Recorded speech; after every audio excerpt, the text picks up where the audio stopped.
श्री रामचंद्र कृपालु भजमन हरण भव भय दारुणम।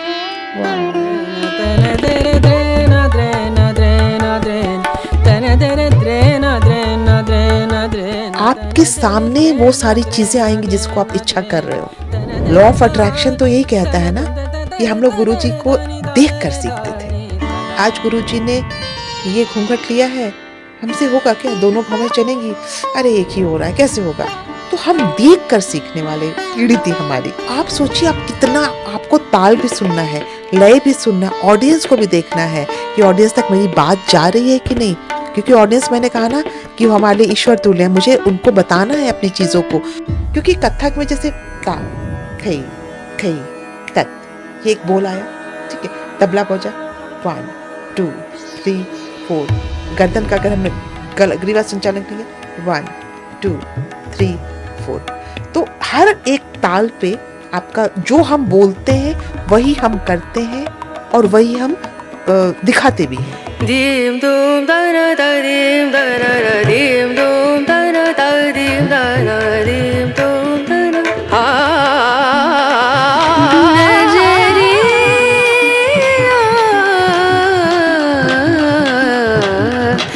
लागे नहीं कहीं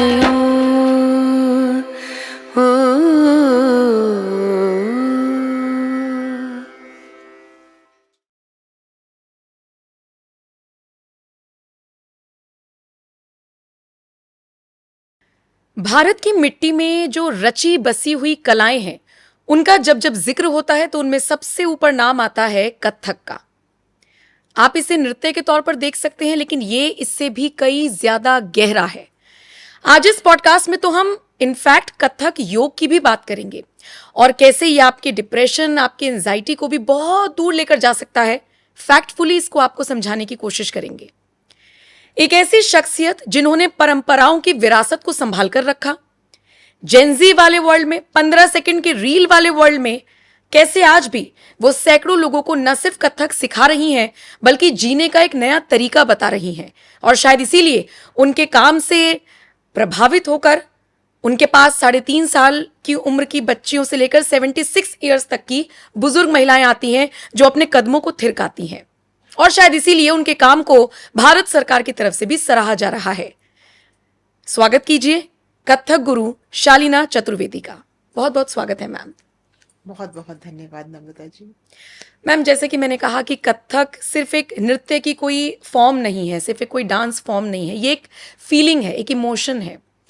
सबसे बड़ी बात, डांस में आप फिर भी थोड़ा बहुत हाथ पैर हिला सकते हैं, लेकिन इसमें आपके पैर से लेकर आपके फेशियल एक्सप्रेशंस, आपकी एक एक मूवमेंट देखने को मिलती है। अगर मैं आपसे पूछूं आसान शब्दों में, कथक को डिफाइन कीजिए। कथक है क्या? इसका मतलब क्या है? इसके मायने क्या है? अगर मैं इसे सरल शब्दों में कहूं तो कथक आत्मा के अंदर उठने वाले प्रत्येक भावों को प्रकट करने का सबसे सशक्त माध्यम है। आपके अंदर नवरस हमेशा विद्यमान रहते हैं। नवों रसों को किस प्रकार से संतुलित होकर प्रकट करना है, दिखाना है, वह उसका मूल रूप कथक है। और कथक आता है कथा करोति कथकम, स्टोरी टेलिंग इज कथक। तो हमारे वेदों में जितने शब्द थे वहाँ से पुराण आए, पुराणों से उपनिषद पुराण आए, और वहाँ की जितनी कथाओं को हम व्यक्त करते हैं नृत्य के माध्यम से, वही कथक है। मंदिरों का नृत्य कथक है। हमारे जो ईश्वर तक हम जाने का साधन है वो नृत्य है, कथा के माध्यम से। इसलिए जैसा आपने कहा कि 3 साल के बच्चे को भी और 76 ईयर की महिला को भी यह बहुत लुभावना लगता है। मैम, लेकिन मैंने तो ये भी कहा कि 15 सेकंड के रील वाले ज़माने में आज भी मैं जो क्रेज़ देख पा रही हूँ क्लासिकल डांसिंग के लिए लोगों का, वो मैं मेरे घर से ही देख रही हूँ। एक छोटी सी बच्ची मेरे घर में भी है और वो हिप हॉप भी कर लेती है, वो हरियाणवी भी कर लेती है, लेकिन जब से उसने भरतनाट्यम या क्लासिकल फॉर्म सीखना शुरू किया है, वो एक अलग, मैं उसके अंदर एक अलग से परिवर्तन देख रही हूँ। आप 6-7 साल के बच्चे से क्या एक्सपेक्ट कर सकते हैं? तो मैं आपसे यही समझना चाह रही हूँ कि जो आजकल लोग रील्स के ज़माने में जी रहे हैं, उनको आप अपनी तरफ अट्रैक्ट करते कैसे हैं? क्लासिकल डांसिंग की तरफ कैसे अट्रैक्ट करते हैं? बिल्कुल, जो बच्चे जैसा आपने अभी उदाहरण दिया कि एक बच्ची है जो भरतनाट्यम सीख रही है, वहाँ संतुष्ट है वो घुंघरू को प्रणाम कर रही है, क्योंकि ये उसके पास कल्चर है, ये कल्चर हम लोग देख रहे हैं। अगर एक कलाकार को और एक सैनिक को कभी कहीं तुलना की जाए तो गलत नहीं होगा। जो कलाकार है वो भी अपनी सारी जो धरा अपनी जो जितनी संतति है उसको लेके आगे बढ़ रहा है, लेके जा रहा है, और सैनिक भी वही कर रहा है, रक्षा कर रहा है। तो हम भी रक्षा कर रहे हैं अपनी सनातन संस्कृति का, या अपनी संस्कृति का, अपने मूल्यों का। जैसे उसकी एक प्रेषक बन गई, उसको लेकर आगे जाने वाली बन गई वो बच्ची जो भरतनाट्यम सीख रही है। तो आज के युग में अगर 15 सेकंड का रील कोई देखता है तो कहीं से इसमें गलती नहीं है। बस ये बात है कि उस 15 सेकंड में वो उसको एक प्रचार के माध्यम से दिखाए कि अंग उपांग कथक का ये है, क्योंकि लोग बहुत जल्दी आकर्षित होते हैं वेस्टर्न फॉर्म की ओर, हिप हॉप की ओर, क्योंकि उसमें उनको आनंद, ऐसा क्षणिक आनंद आता है। और जब वो कथक में आते हैं या किसी भी डांस फॉर्म में आते हैं तो अलौकिक आनंद आता है। तो 15 सेकंड का रील अगर कोई व्यक्ति सीख कर बनाता है, अपने अंग उपांग का सही तरीके से प्रयोग करता है और कथक के प्रचार प्रसार के लिए लगाता है, तो उसमें गलती नहीं है। और फिर तो 15 सेकंड भी काफ़ी है। फिर तो 15 सेकंड में काफी है। तो 15 सेकंड में आपने अपने 12-15 साल की तपस्या को दिखाया। ये हुनर आपके अंदर होनी चाहिए, तभी तो वो कारगर होगा, वरना 15 सेकंड में तो कुछ भी नहीं है। और देखिए तो सब कुछ है, गागर में सागर भरने वाली बात है। तो ये सारी चीजें यहाँ क्रियान्वयन होती हैं, क्योंकि 15 सेकंड में आप बहुत कुछ दिखा सकते हैं। बिल्कुल। मैम, जैसे आप मुझसे बात कर रही हैं तो आपकी आंखें बोल रही हैं। आपका पूरा जी। चेहरा बहुत एक्सप्रेसिव है। अमूमन डांसर्स के साथ ऐसा ही होता है। फिर जब हम क्लासिकल डांसर्स की बात कर रहे हैं तो, और स्पेशली अगर मैं आपकी बात कर रही हूँ, तो कब से शुरुआत की मैम, और कैसे फील आया अंदर अंदर कि मैं बदल रही हूँ? और एक वो जब से भी आपने स्टार्ट किया होगा, वो एक छोटी सी लड़की और आज अपने में कितना बदलाव बहुत देखती हैं आप? बहुत बदलाव देखती हूँ। जब मैंने शुरू किया था वो 2.5 वर्ष की मेरी अवस्था थी। 2.5 साल? हाँ, 2.5 साल की वाह। मेरी अवस्था थी। और उस समय जब मैं गई गुरुकुल सीखने के लिए, तो मुझे कुछ भी समझ नहीं आता था कि ता थई थई तत, ताली खाली, श्री कृष्ण की मुद्रा, श्री राम की मुद्रा, ये क्या चीज़ें हैं। बस मैं बैठ करके देखती रहती थी। पर इतनी शक्ति थी, ईश्वर ने वो शक्ति मुझे दी कि मैं हिलती नहीं थी अपने जगह से। और इतने गुरुजनों का सानिध्य मिला, सब मुझे गोद में बिठा कर सिखाते थे कि छोटी सी बच्ची है, इसके अंदर ये क्यों भागती नहीं है। 1.5 घंटा 2 घंटा मैं बस चुपचाप देखती रहती थी कि बाकी लोग क्या कर रहे हैं, क्योंकि 2.5 वर्ष की अवस्था में मैं सीख नहीं सकती थी, पर इतना था कि मैं बैठ सकती थी। तो यहाँ से ईश्वर का आशीर्वाद मुझे प्राप्त होना शुरू हो गया। उसके बाद एक क्रम आया, सीखना शुरू हो गया, डांट मार सब कुछ हमने सीखा। अगर तत्काल सही नहीं होता था तो गुरुजी की आंखें ही काफ़ी थी बताने के लिए कि आपने गलत किया है। और उसके बाद जो डांट पड़ती थी, तो उस परंपरा में हम सीखते आए, और उसी परंपरा में चाहती हूँ बच्चे सीखें। लेकिन हर अवस्था से करते करते आज जब मैं यहाँ आई, तो एक अंदर में इतना सुकून है ना। इस विधा ने, इस कथक ने मुझे एक अद्भुतपूर्व सुकून दिया, एक आत्मिक शांति दी। तो लगता है कि जो मैंने किया, कभी कभी ये लगता था, एक अवस्था ऐसी थी 24-25 वर्ष की, कि मैं कहाँ जाऊँ, क्योंकि मैंने जर्नलिज्म किया था, लिंग्विस्टिक्स में अच्छा। एमए भी किया था। इतनी सारी विधाएं मेरे पास थी, तो लगता था कि मैं किसको चुनूं। तो चुनने के लिए फिर बहुत सारे अवसर भी मिले, लेकिन पता नहीं क्या ऐसा हुआ कि चमत्कार ही हुआ कि मैंने नहीं, नृत्य ने मुझे चुन लिया। उसने कहा कि आप इधर आओ, यहाँ बहुत आपको संघर्ष करना पड़ेगा। संघर्ष इस तरीके से कि आपको कथक को स्थापित करना है, कथक के लिए आपको प्रयास करना है, और हर दिन प्रयास का आपका होगा। बाकी अगर आप जॉब कर रहे हो तो आप करो, आप उसमें प्रसन्न हो तो ठीक है, वरना कथक एक चैलेंज है, क्योंकि आपको कथा सुनानी है और हर दिन नए तरीके से कथा सुनानी है। आपको 3 वर्ष के बच्चे को कथा सुनानी है तो उसकी बोली अलग होगी, तरीका अलग होगा। एक 40 वर्ष के व्यक्ति को कहानी सुनानी है, वही कहानी, तो उसका तरीका अलग होगा।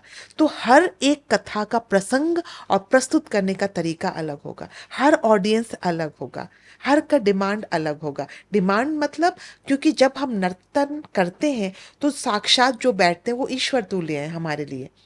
तो उनकी उम्मीद कुछ हमसे अलग होगी, तो उस उम्मीद को पर आपको हर दिन खरा उतरना है।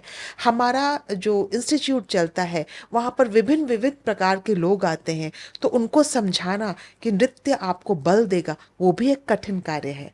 तो मैंने एक चुनौती को चुना और अब लगता है शायद मैं उस चुनौती में खरी उतर रही हूँ।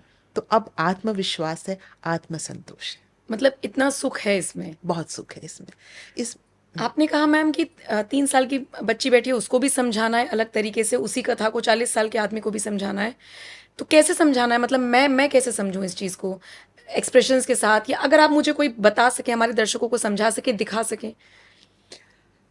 अगर मैं एक छोटी 3 साल की बच्ची है, ठीक है, मुझे उनको समझाना है कि श्री रामचंद्र कृपालु भजमन, ठीक है, एक ही वाक्य जी लेती जी हूँ। जी। तो अगर 3 साल की बच्ची है, मैं उसको पहले बुलाऊंगी, पहले तो वो सीखेगी नहीं। 3 साल की बच्ची, पहले मैंने उसको बुलाया, आओ, मैंने उसको बताया। अब राम जी की मुद्रा, श्री रामचंद्र कृपालु भजमन हरण भव भय दारुणम। सिंपल तरीके से आपको मैं समझाऊं। हम्म। जैसे अब श्री राम का मैंने, श्री राम बच्ची कर सकती है, श्री रामचंद्र कृपालु कर सकती है, भजमन कर सकती है, हरण भव भय दारुणम।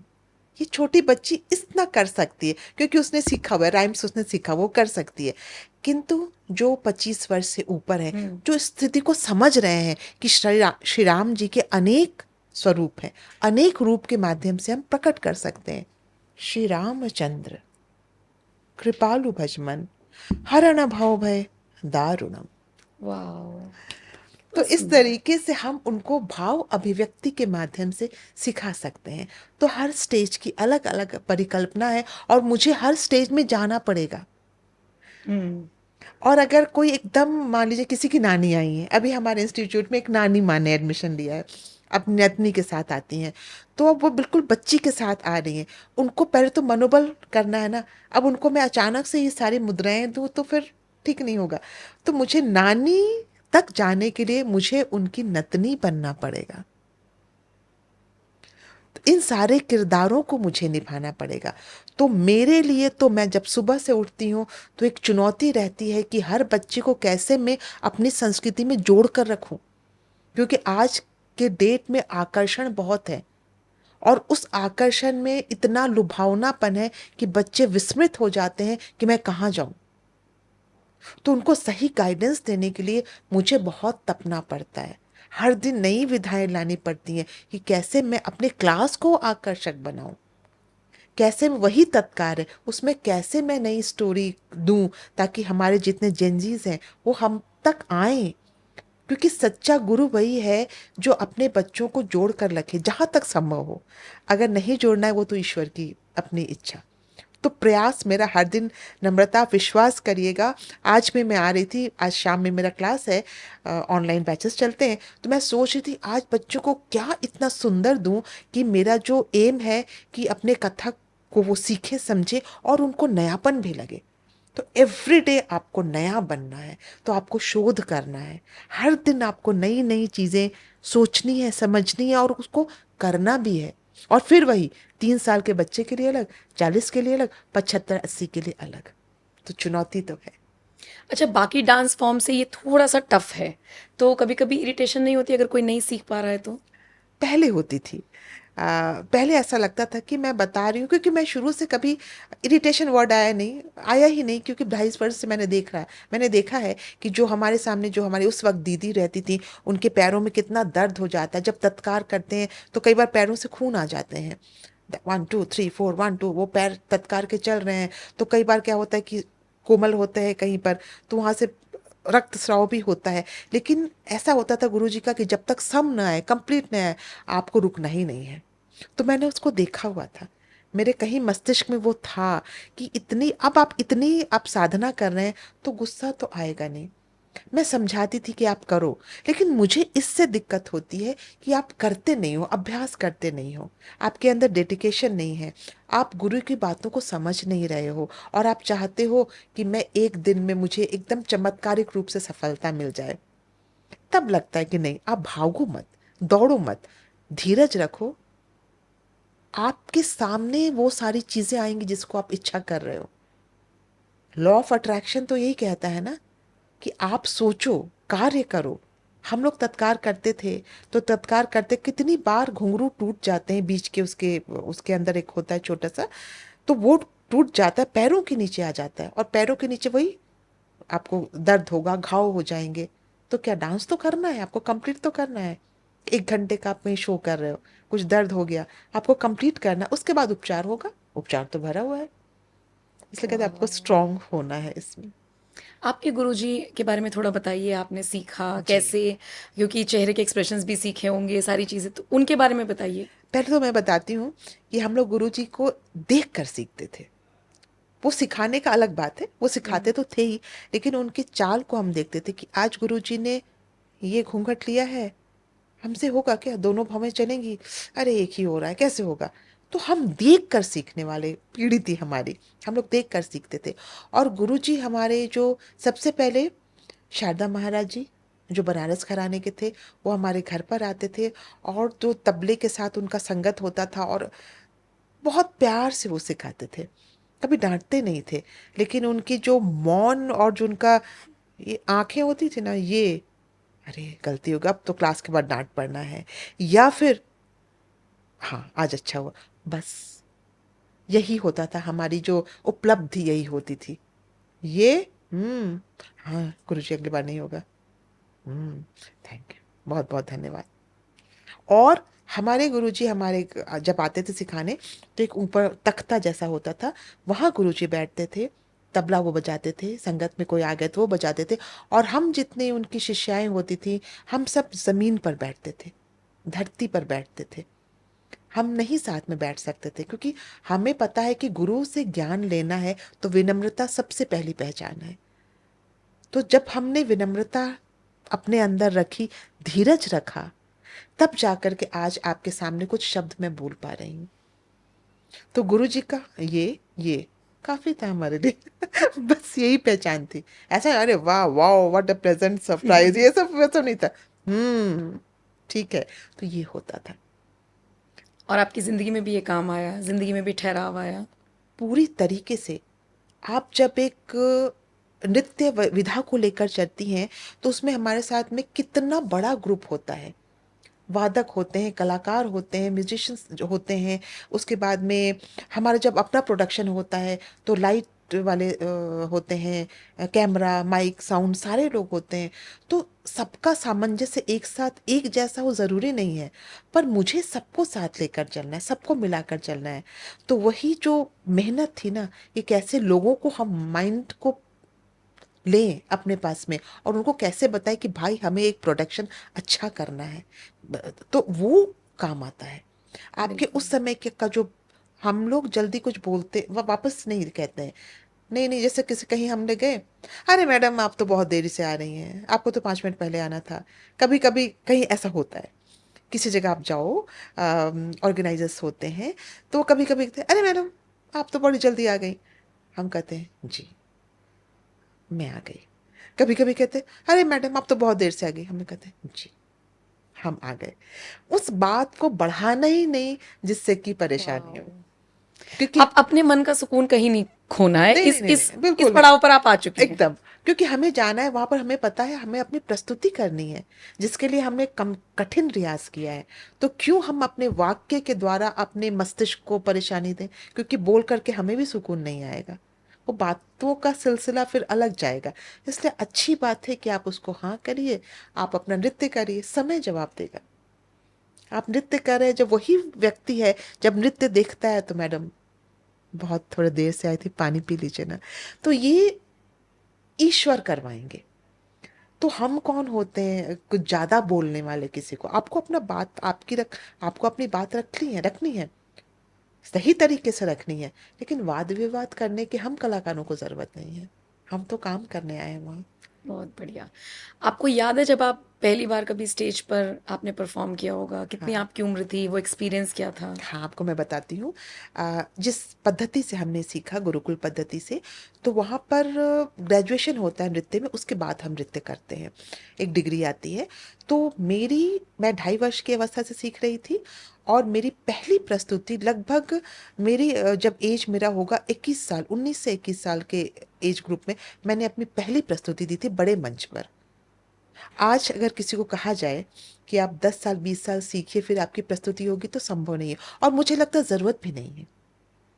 आप छोटे छोटे, क्योंकि आपको समय के साथ चलना है ना, आप समय के वेग को बिल्कुल परिवर्तित नहीं कर सकते हैं। तो मेरी पहली प्रस्तुति 21 वर्ष की उम्र में हुई थी, और मेरे गुरुजी आए थे, और पहली पंक्ति में वो बैठे हुए थे, और मेरे हाथ पांव ऐसे कांप रहे थे कि वो कहते हैं ना, घुंघरू, जब हम घुंघरू को बांधते हैं तो प्रणाम करते हैं, और गुरुजी को हमने दिया कि गुरुजी आप पहले आशीर्वाद दीजिए मेरे इस घुंघरू को। गुरुजी ने आशीर्वाद दिया, और तब तक उनकी भ्रिकुटी ऐसी थी, आज ये क्या करने वाली है। बड़ा डर लग रहा था, पता नहीं कैसे क्या होगा।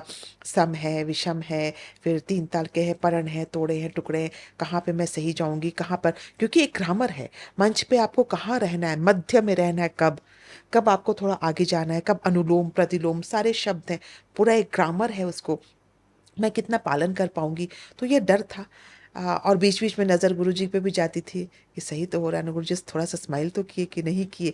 तो आप सोचिए, आप कितना, आपको ताल भी सुनना है, लय भी सुनना है, ऑडियंस को भी देखना है कि ऑडियंस तक मेरी बात जा रही है कि नहीं, क्योंकि ऑडियंस, मैंने कहा ना कि वो हमारे लिए ईश्वर तुल्य है, मुझे उनको बताना है अपनी चीज़ों को। तो वो बातें, तो एक व्यक्ति जब नृत्य कर रहा है तो उसको शरीर भी सधा हुआ है, हाथों की मुद्राएं भी है। अब श्री कृष्ण का करना है तो आप राम नहीं कर सकते, है ना। तो बिल्कुल। वो भी देखना है, ऑडियंस के साथ कितना इंटरेक्शन है, वो अच्छा उनको लग रहा है कि नहीं, वो भी देखना है। अगर लग रहा है कि थोड़ा कोई ऑडियंस बोर है, तो आप तुरंत थोड़ा सा उसको चेंज करना है। इसके बाद में आपके जो अभिभावक हैं, मतलब हमारे जो गुरु तुल्य अब जो लोग हैं आज के डेट में, जब हम उनको भी देख रहे कि हाँ वो प्रसन्न है, तो माता पिता बैठे हैं या हमारे इन लॉज बैठे हैं, तो उनको लग रहा है कि प्रसन्नता है उनके मुख में दिख रही है, तो हम संतुष्ट हैं। एक व्यक्ति मंच पर इतना कार्य कर रहा है। तो वो प्रसंग था कि गुरुजी, जब मैंने गुरुजी को देखा तो हल्की सी स्माइल इतनी सी आई, तो मुझे लगा कि हाँ, सार्थक हुआ, ये इतने वर्षों की तपस्या सार्थक हुई। गुरुजी ने एक छोटी सी मुस्कुराहट दी, और बाद में शाबाशी भी दी कि आपने तो अच्छा ये किया। तो वही वाली बात हो गई मैम कि कथक को आप नहीं चुन रहे हैं, कथक आपको चुन हाँ, रहा है। कथक आपको चुन रहा है, ये 100% सही बात है, 100% कि आप उसको नहीं चुन रहे हैं। किसी भी क्षेत्र का तो मैं नहीं बता सकती, पर मेरे लिए सही है कि बार बार लगता था कि कथक को कैसे करूं, आगे बढ़ाऊं। या मैंने इंस्टीट्यूट खोला तो 3 बच्चे थे हमारे पास मात्र, और तीनों बच्चों का था कि कथक सीख कर क्या होगा, ऐसा ऐसा। आज के डेट में अच्छी संख्या है बच्चों की। तो मुझे लगता था कि खोलूं, और एक इसमें फिर से बच्चों को दोबारा से सेम चीज़ों को बताना है, उतना रिस्पॉन्स नहीं आ रहा, कैसे बच्चों को मैं सिखाऊं। लेकिन होता गया, मुझे भी नहीं पता चला कैसे होता गया। कुछ परेशानियां आई, हम इंसान हैं, भगवान श्री राम को भी आई थी, सही भगवान श्री बात। कृष्ण को भी आई थी, हम तो इंसान हैं, हम एक मानव हैं, प्रयास कर रहे हैं। परेशानियां आई, लेकिन आपको बताएं कि जब एक ताला है तो चाबी भी रहती है। बिल्कुल उसी तरीके से परेशानियां जब आई तो समाधान लेकर आई। तो सब कुछ होता गया, और मैं देखती गई कि कैसे हो रहा है।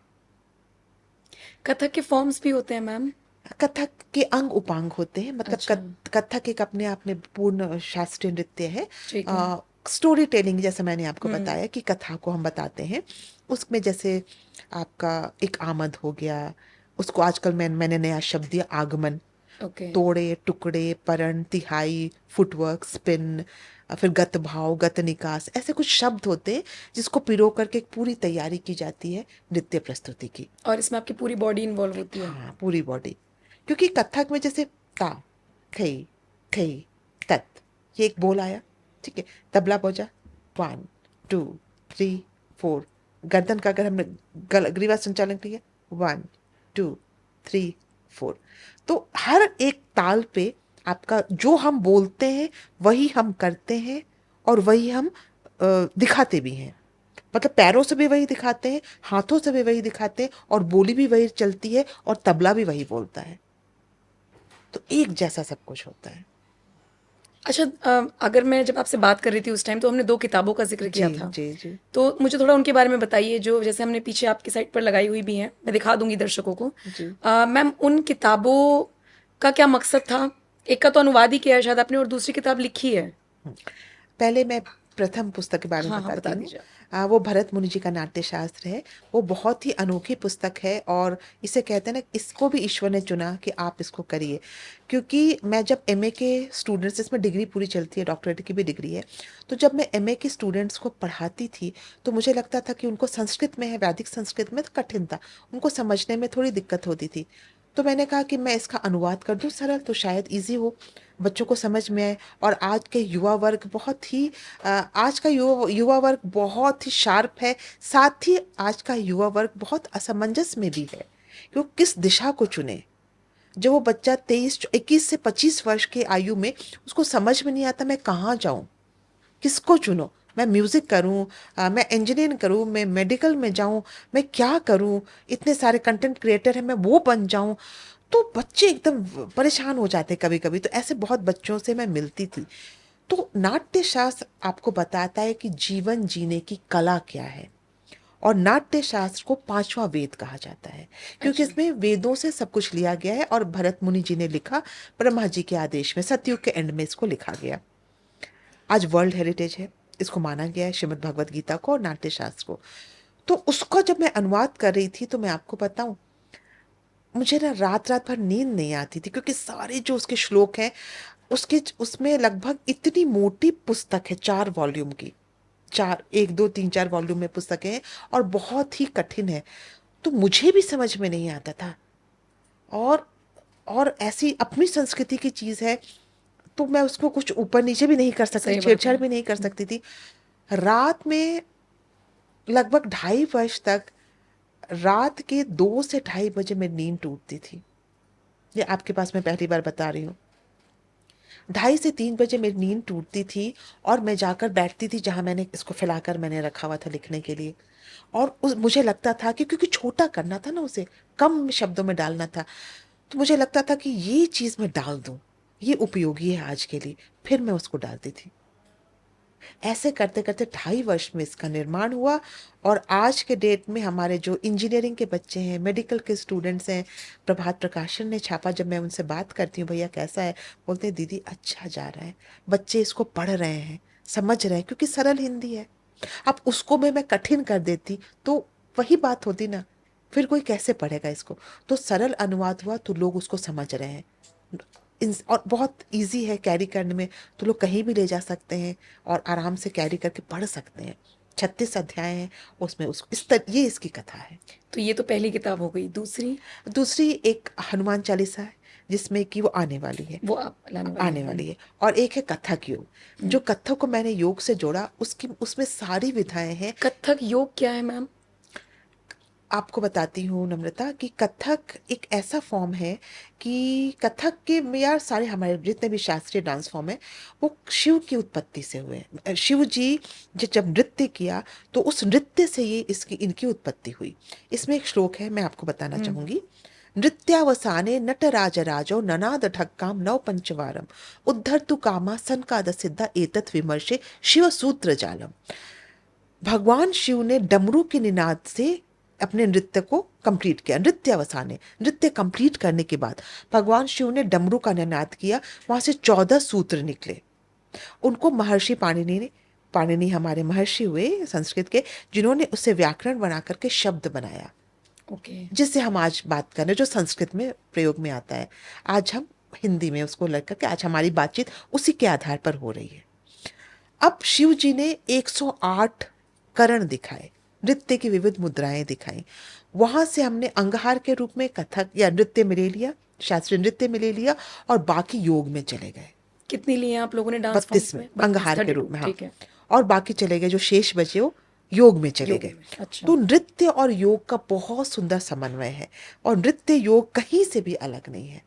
मैंने जो भी किया, अपनी प्राचीनतम संस्कृति के रूट में मैं गई, उसके तल में गई, मैंने ढूंढा उसको कि क्या आज के युग के लिए उपयोगी है, फिर मैं उसको वहाँ से लेकर के आई और मैंने प्रस्तुत किया। तो कथक योग भी वही है। आपके शरीर की जो कुछ भी व्याधियाँ होती हैं, कुछ हद तक इससे बहुत अच्छी होती हैं, क्योंकि इसमें नाद का मतलब इसमें डमरू का प्रयोग होता है, इसमें घुंघरू का प्रयोग होता है, मंदिर की घंटियों जैसी ध्वनियाँ निकलती हैं, घुंघरू का प्रयोग होता है। इसके माध्यम से जब लोगों तक जाता है ना, तो पहले मस्तिष्क एकदम प्रसन्न होता है। जब वहाँ प्रसन्नता आ जाती है तो खुद ब खुद हृदय में आता है, वो प्रसन्नता आती है। और जब हृदय में आती है तो सारे अंग उपांग में उसका संचारण होता है, उसका वो पूरे जगह घूमता है।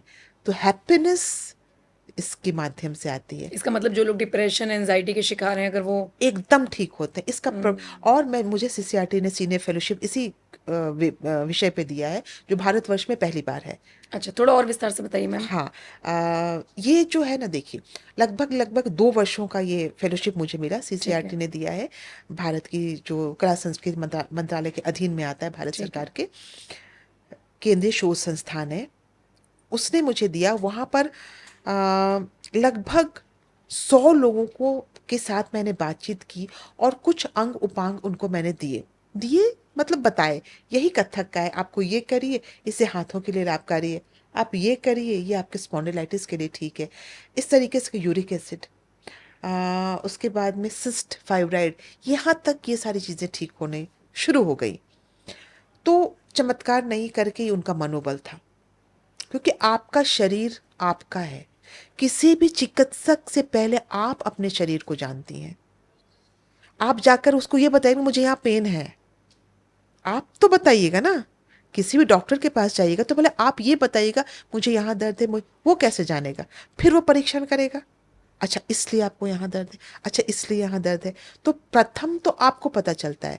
इसलिए प्रत्येक व्यक्ति का शरीर उसका सधा हुआ है। अगर वो परेशान है तो आप देखिएगा, हाँ, 99% वो यहाँ से दिमागी तौर पे कभी परेशान होता तो शारीरिक तौर पे होता है। सबसे पहले वो मेंटली, जब आप पूरा उसकी हिस्ट्री देखिएगा तो कहीं ना कहीं से वो दिमागी तौर पे थोड़ा परेशान होगा, तभी उसके सारे घटनाक्रम उसके साथ होंगी। अधिकतर मामलों में ऐसा होता है। तो जब आपने अपने आप को पहचान लिया, और हमारी तो संस्कृति है योग, प्राचीनतम संस्कृति है, आप बहुत केपेबल हैं ठीक करने के लिए। मैं ऐसा नहीं कहती, चिकित्सक हमारे आधार हैं, आप जाइए चिकित्सा पद्धति में जाइए, लेकिन आप इसको भी करिए। जब वहाँ नहीं होता ना, तब आप यहाँ आते हैं, तो आप यहाँ वहाँ दोनों करिए, तो आपको लाभ मिलेगा। ये मेरे साथ हो चुका है। डॉक्टर्स ने मुझे पूर्ण विश्राम करने की आज से 15 वर्ष पहले सलाह दी थी कि आपको नृत्य नहीं करना है, आपको थोड़ा आराम करना है, 2 साल 3 साल या 1 महीने 2 महीने, मैं तो भूल भी गई। मैंने कहा कि ये तो संभव नहीं है। वहाँ से मैंने अपना मानसिक अपने आप को, और उन्होंने कहा कि आज एडमिट हो जाइए, आज ही आपको ये वो सारी कथा कहानी। तो मैंने फिर अपने आप को स्ट्रॉन्ग किया, और स्ट्रॉन्ग करने के लिए मुझे कुछ लोग चाहिए। तो मैंने परिवार में डिस्कशन किया कि क्या करूँ। उन्होंने कहा कि नृत्य को। मैंने कहा नृत्य करूँ कि छोड़ूं? डॉक्टर ने कहा छोड़ो, मुझे करना है। तो लोगों ने कहा कि आपकी अंदर की वाणी क्या कह रही है? कि करना है। हाँ, मैंने कहा करना है, करो, इसमें तो कोई डाउट ही नहीं कोई था। डाउट नहीं है।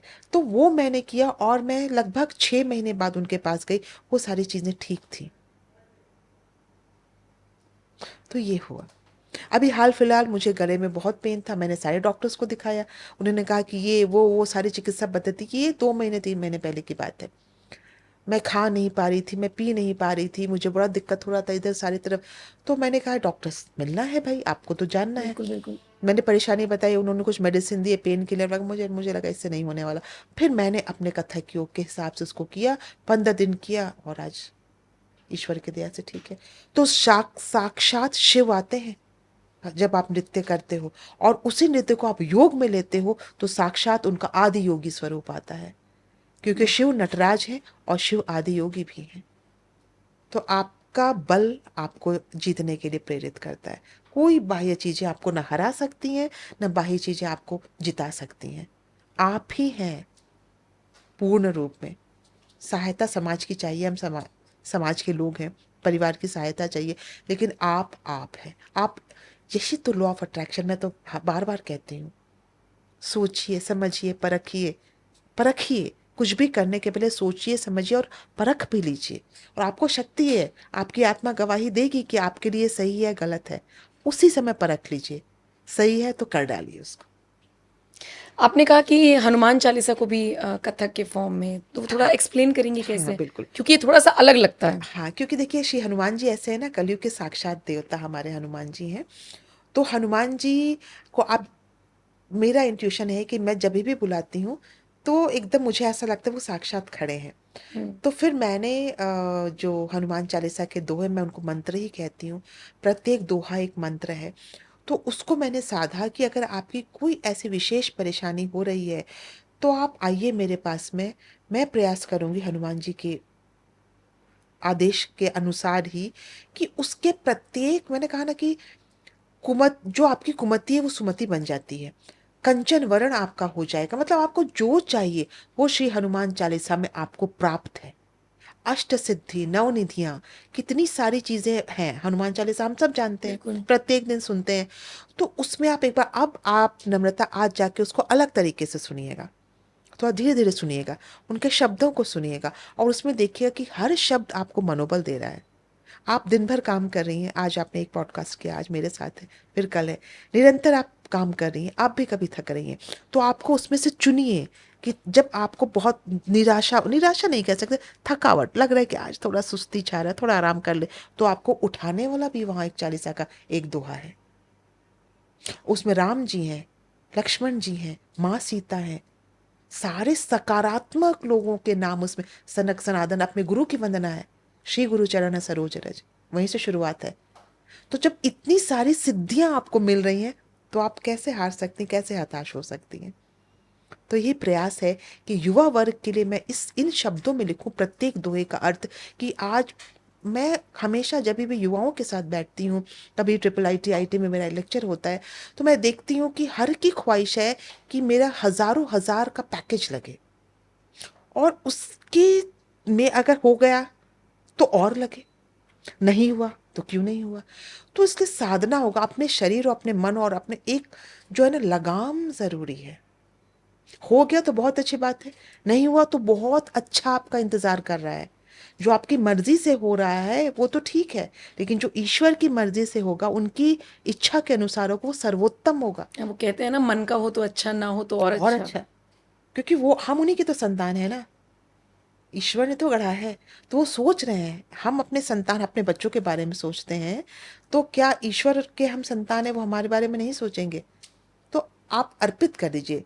ये बातें कहने वाली हैं, सबको लगता है कहने में आसान है, लेकिन एक बार करके भी देखिएगा। यही परिवर्तन मेरे अंदर आया इतने दिनों में। अर्पित कर दो सब कुछ, न्यौछावर कर दें। न्यौछावर कर दो, वो देख रहे हैं। अच्छा मैम, आप डांस एकेडमी चलाती हैं तो कैसे मैनेज करती हैं? क्योंकि अब कई इसकी फ्रेंचाइजी हैं, आप बनारस बता रही थी, आपने अभी दिल्ली में स्टार्ट हाँ, किया, तो कैसे मैनेज होता है? ऑनलाइन बैचेस कैसे चलते हैं, थोड़ा वो हाँ, बताइए। इसमें नम्रता ऐसा होता है ना, जैसे ऑनलाइन बैचेज में हमारे पास में भारतवर्ष से और भारत के बाहर से जितने भी भारतीय हैं वो जुड़े हुए हैं। अच्छा। तो ऑनलाइन वो ले लेते हैं, 7:30 का एक टाइमिंग हमने दे दिया कि UK से, जापान से और कहीं कहीं से लोग जुड़े हैं, घाना से। तो सारे लोग आ जाएं, उसमें सारी हम सभी आयु वर्ग के लोग हैं। दूसरा, जब मेरा 7 दिनों का टेन्योर रहता है, 7 दिन में 3 दिन यहाँ, 2 दिन वहाँ, 2 दिन वहाँ, ऐसे करके मेरा भ्रमण रहता है। क्योंकि देखिए नम्रता, अगर भ्रमण नहीं करेंगे तो मैं कैसे सीखूंगी?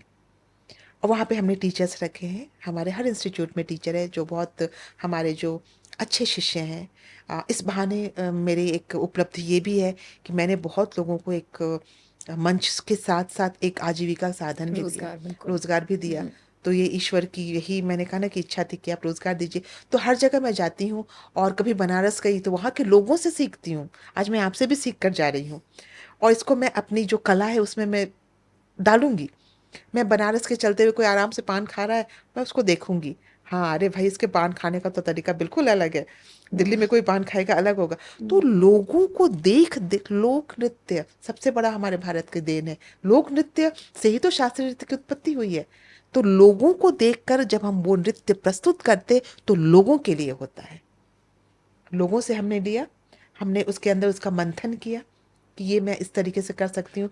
हर चीज़ मंच पर नहीं दिखा सकते, लावण्य खूबसूरती होनी चाहिए। तो उसमें से मैंने उसको छाना, छानने के बाद में जो सुंदर चीज़ें सामने आई मैंने मंच पर दिया।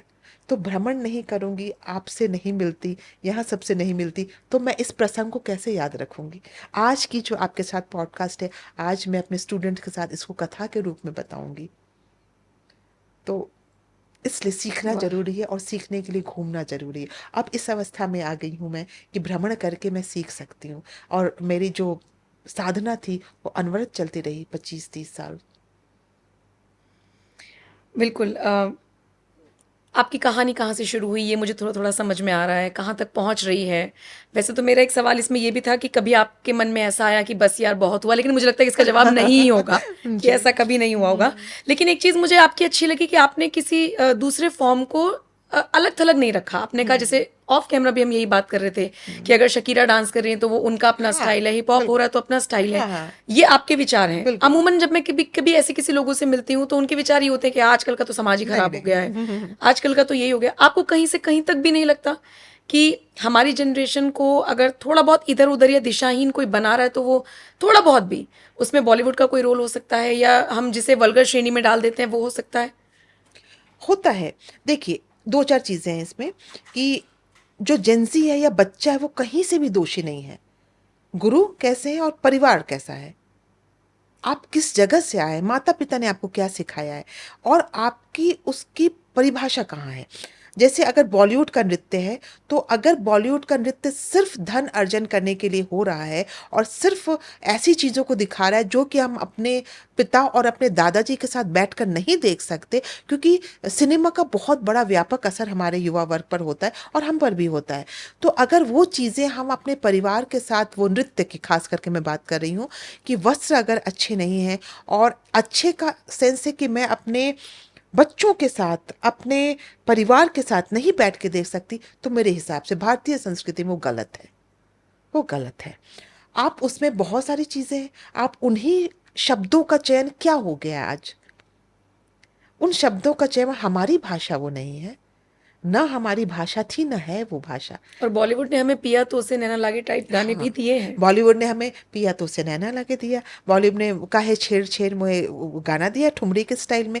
बॉलीवुड ने जितने नूतन जी के गाने हैं, जितने मधुबाला जी के गाने हैं, या वैजयंती माला जी के गाने हैं, या बिल्कुल। रेखा जी के गाने हैं, या आज के युग माधुरी दीक्षित जी के गाने हैं, कई हद तक तो वहाँ तक हमें लगता है कि ये नृत्य है, क्योंकि नृत्य जब कृत्य ही नृत्य बन जाए तो अलौकिक आनंद होता है, और आप नृत्य के माध्यम से उस ईश्वर से जुड़ रहे हैं। हमें ये ध्यान रखना होगा। नृत्य की सबसे एक्सट्रीम जो चीज़ होती है भारतीय शास्त्रीय नृत्य की, कि आपको उस परमपिता से जोड़ता है, उस ईश्वर से जोड़ता है।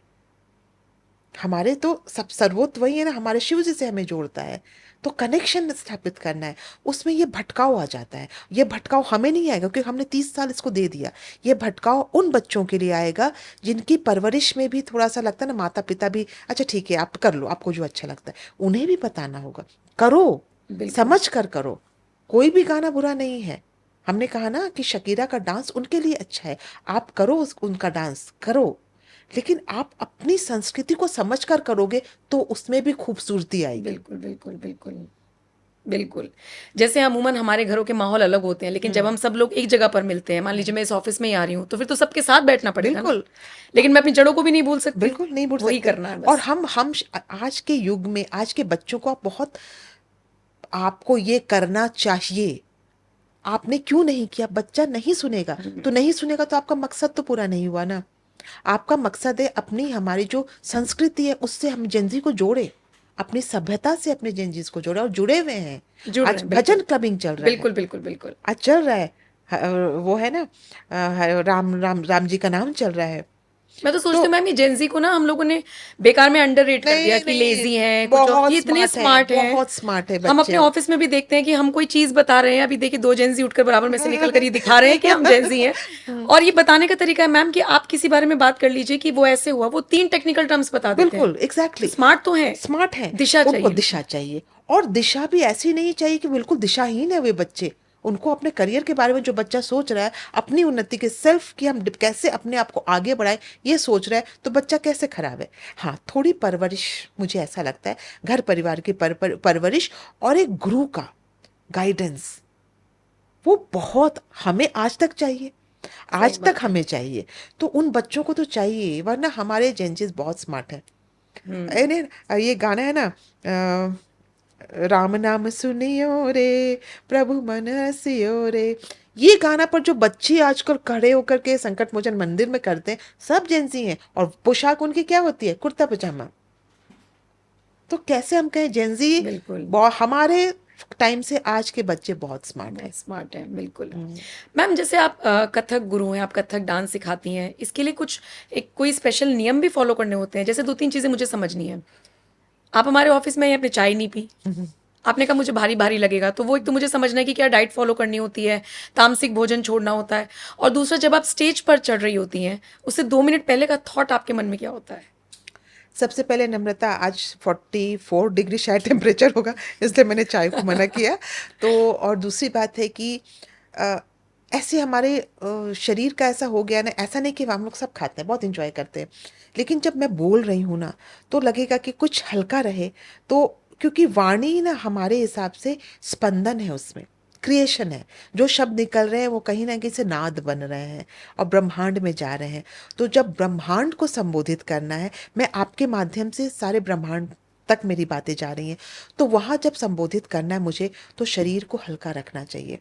तो शरीर हल्का लगेगा रहेगा, तो शब्द खुलकर आएंगे, माँ सरस्वती की कृपा रहेगी, तो शब्द आएंगे हमारे पास में, और वो शब्द नाद बनकर पूरी सृष्टि में छाएंगे। क्योंकि अक्षर, अक्षर जिसका नहीं हो, तो वहाँ से सारे सारे शब्द आएंगे। तो इसलिए हम लोग कहते हैं कि शरीर को हल्का रखो, क्योंकि आपको बोलना भी एक नर्तक के लिए बहुत आवश्यक है। जब हम पढ़ंत करते हैं, जैसे पढ़ंत एक शब्द, एक टर्म हुआ, यमुना के तट पे कृष्ण कन्हैया नचत आज गोपन के साथ दय दय ताली बाजत पग नूपुर झटकारी तिगदा दिग दिग थे, तिगदा दिग दिग थे, तिगदा दिग दिग थे।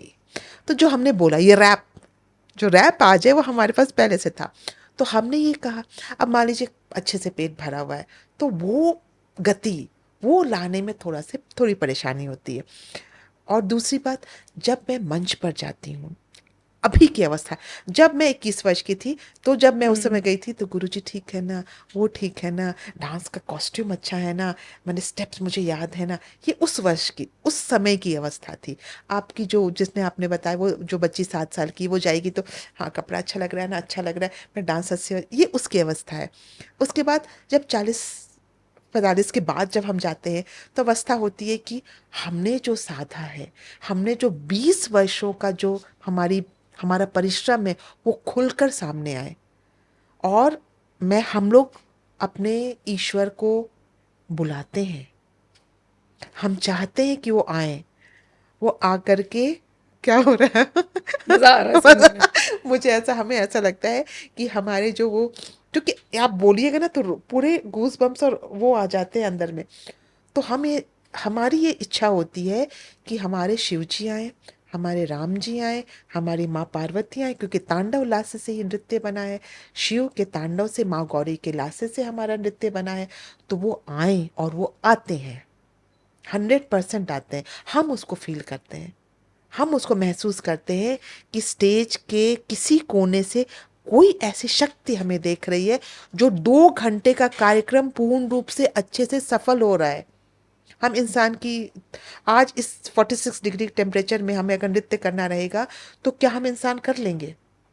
बहुत मुश्किल है। क्योंकि आप इस बीच में पानी भी नहीं पी सकते हैं ना।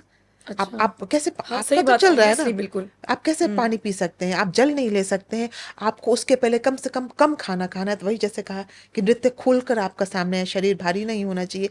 आप तो, कोई तो शक्ति है जो आकर आपको देख रही है, और हम उस शक्ति को महसूस करते हैं। कहते हैं कि शिव आपके अंदर आते हैं। जब आप शिव जी का कोई मुद्रा कर रहे हैं, शिव जी की मुद्रा कर रहे हैं, भगवान शिव हैं। माँ गौरी की मुद्रा कर रहे हैं, तो गौरी हैं। राधा जी की मुद्रा कर रहे हैं, तो श्री राधा हैं। श्री कृष्ण की मुद्रा कर रहे हैं, तो श्री कृष्ण हैं। तो ये होता है, और मेरे साथ तो हमेशा होता है। तो इसलिए हम आह्वान करते हैं। अब इस अवस्था की मैं बात बता रही हूँ, 20-25-30 वर्षों के रियाज के बाद, अभ्यास के बाद, वो हम उनको बुलाते हैं। तो ये हमारा होता है। और भोजन जैसा, और एक और चीज़ होती है जी, जब जब हमने राम की शक्ति पूजा, राम मंदिर निर्माण के समय हमें राम जी की कृपा से वहाँ जाकर के प्रस्तुत करने का मौका मिला। हमारी ग्रुप थी, और हेमा मालिनी जी, 2 ओके। डांसर्स के ग्रुप गए थे पूरे भारतवर्ष से। तो हमने जब वहाँ अपनी प्रस्तुति दी, तो हमारे साथ जितने ग्रुप के मेंबर्स थे, जितने भी लोग थे, सभी लोगों ने 15 दिन पहले से, आपको विश्वास नहीं होगा, कुछ अलग सभी तरीके के भोज्य पदार्थ लोग खाते हैं, खाना पसंद करते हैं वो लोग जो हमारे साथ ग्रुप मेंबर्स हैं। लेकिन 15 दिन पहले से उन्होंने लहसुन प्याज तक छोड़ दिया था, सिर्फ क्योंकि गुरुजी ने, गुरु माँ कहते हैं सब हमें कि गुरु माँ ने कहा है तो हम इस आज्ञा का पालन करेंगे। विभिन्न जगह से लोग आए थे वहाँ, मतलब मेरे ही स्टूडेंट है, अलग अलग समुदाय से भी आए थे, उन्होंने उसको छोड़ दिया था। तो बताइए, इससे बढ़ के समभाव कहाँ है, इससे बढ़कर एकता कहाँ है। और हमने जब प्रस्तुति दी तो क्या प्रस्तुति हुई, 75,000 से जब ज़्यादा भीड़ थी। 75,000 उनके सामने मंच पर परफॉर्म करना। हाँ। और जब एक अभी फिर हमने परफॉर्मेंस दी, जब इनका पहला वर्षगांठ राम मंदिर की हुई, कुंभ में हमने प्रस्तुति दी। जब कुंभ में पूरे वो आपको था ना, बैरिकेटिंग था, तो हमारे पास हमारे जो वो होते हैं ना, जो प्रॉप्स होते हैं, हम लोग उसको लेकर के हमने 10 किलोमीटर तक के 12-15 लोग चले जा रहे हैं। कहीं तो साधन नहीं था जाने का। अब आप सोचिए, उतने सारे, और खाना भी क्या मिलेगा रास्ते में हमें, तो हमें मंच तक जाने के लिए ऐसा इतना चलना पड़ा। तो किसी के पास अपना वैनिटी बैग है, कॉस्ट्यूम का बैग है, फिर उसके बाद में राम जी के जो होते हैं वो अस्त्र शस्त्र वो हैं। ऐसे करके हम चले जा रहे हैं, थक रहे हैं, बैठ रहे हैं, फिर चले जा रहे हैं। और हमारी प्रस्तुति 6:30 थी, हम वहाँ 5:45 पहुँचे। सिर्फ हमने, और सुबह से हम कुछ नहीं, मतलब कुछ भी नहीं, सुबह का जो ब्रेकफास्ट था उस पर गर्मी में चले जा रहे हैं, और वहाँ पहुँच हमने सिर्फ पानी पिया और कुछ हल्का फुल्का उन्हें खाने, क्योंकि टाइम नहीं था। अगर अभी खा लेते तो सबको फिर थकावट होती। सभी ने फटाफट कॉस्ट्यूम चेंज किया, आधे घंटे में हमने अपने अपने किरदार में बाहरी रूप में आ गए कि कॉस्ट्यूम पहन के वो तैयार व्यार होकर हम आ गए। उसके बाद में टाइम हमने कहा, अब बैठो सब मेरे साथ में, थोड़ा ध्यान करो, क्योंकि बाहर से तो हम तैयार हो चुके हैं, जब मंच पर जाएंगे तो हमारे अंदर में तो थकावट है, हम इतना थक कर उथल पुथल है, बैठो ध्यान करो। हम वहीं जो हमें रूम उन्होंने दिया था, हम लोग सब बैठ गए वहाँ पर, हमने थोड़ा ध्यान किया, मेडिटेशन किया कि ईश्वर मैं आह्वान करती हूँ। और बच्चों को कहा कि आप जो भी आपको अच्छे लगते हैं, आपके माता पिता आपको अच्छे लगते हैं, आपको जो पसंद है उनसे आशीर्वाद लीजिए। वो करने के बाद फिर मंच पर गए। तो फिर घुंघरू का क्या योगदान है मैम, बहुत, कितना महत्व है? घुंघरू तो शिव का आशीर्वाद है, इसलिए हम डांसर्स जो होते हैं, हम नृत्यांगनाएं जो होती हैं, हम घुंघरू को प्रणाम करते हैं, मस्तक पर रखते हैं, घुंघरू को पहनते हैं, घुंघरू जब खोलते हैं मस्तक पर रखते हैं, वापस उसको अपनी जगह पर बहुत सुंदर तरीके से रखते हैं। क्योंकि शिव का अक्ष कहते हैं, मुझे ऐसा लगता है कि कहीं ना कहीं वो शिव का वरदान है, शिव उस पर समाहित है, भगवान शिव घुंघरू में। और घुंघरू की ध्वनि आप कभी ध्यान से आपने सुना भी होगा, एक मीठी ध्वनि आती है, रुंझुन रुंझुन रुंझुन रुन, ये इस टाइप की मीठी मीठी ध्वनि आती है। और इस ध्वनि को अगर आप भोर में 4 बजे आप ये आज करिएगा, सुनिएगा, कभी कभी भी करिएगा, कि आप कहीं और बैठे रहिए और किसी को बोलिए वो ये घुंघरू पहन करके सिर्फ छोटे छोटे पैर का स्टेप करे, साक्षात लगेगा देवी का आगमन हो रहा है। तो ये घुंघरू की शक्ति है, और घुंघरू तो हमारा अस्त्र है, हमारा शस्त्र है। तो बहुत ही इम्पॉर्टेंट है घुंघरू हमारे लिए। और कथक योग में देखें तो घुंघरू बांधने के तरीके से उसको कहते हैं ना, यहाँ से नाभि से ऊपर तक हमारे जो सारी आह्वान की क्रिया होती है, वो घुंघरू ऐसे बांधते हैं तो सर्प के जैसा ऊपर तक जाता है। तो ये घुंघरू हमारे यौगिक में भी हमारे नसों को भी बहुत स्ट्रॉन्ग करता है, पैर को स्ट्रॉन्ग करता है। मजा आ रहा है ये सुनकर ना, क्योंकि हम लोग बस दूर दूर से देखते हैं, उतना जी। डिटेल में जान नहीं पाते हैं। आजकल की जनरेशन को, वैसे तो मैं जितना समझ पा रही हूँ, जितना आपके यहाँ पर भी बच्चे आ रहे हैं, मैं भी मेरे घर में देख रही हूँ, बच्चे अट्रैक्टेड तो हैं, लेकिन जो सीखना चाहते हैं, जो हम जैसे हैं, जो सीखना चाहते हैं पर बहानेबाज भी हैं कि टाइम नहीं मिल पा रहा है, शेड्यूल नहीं बन पा रहा है, कैसे जुड़े, कैसे सीखें?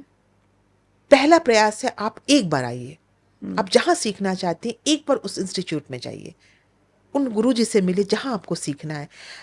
गुरुजी के अंदर जो हमारे गुरुजन होते हैं, उनके अंदर ये शक्ति होती है कि वो अपने शिष्य को पहचान लेते हैं। तो अगर आपको सीखना है तो आप अगले दिन दौड़ कर जाइएगा।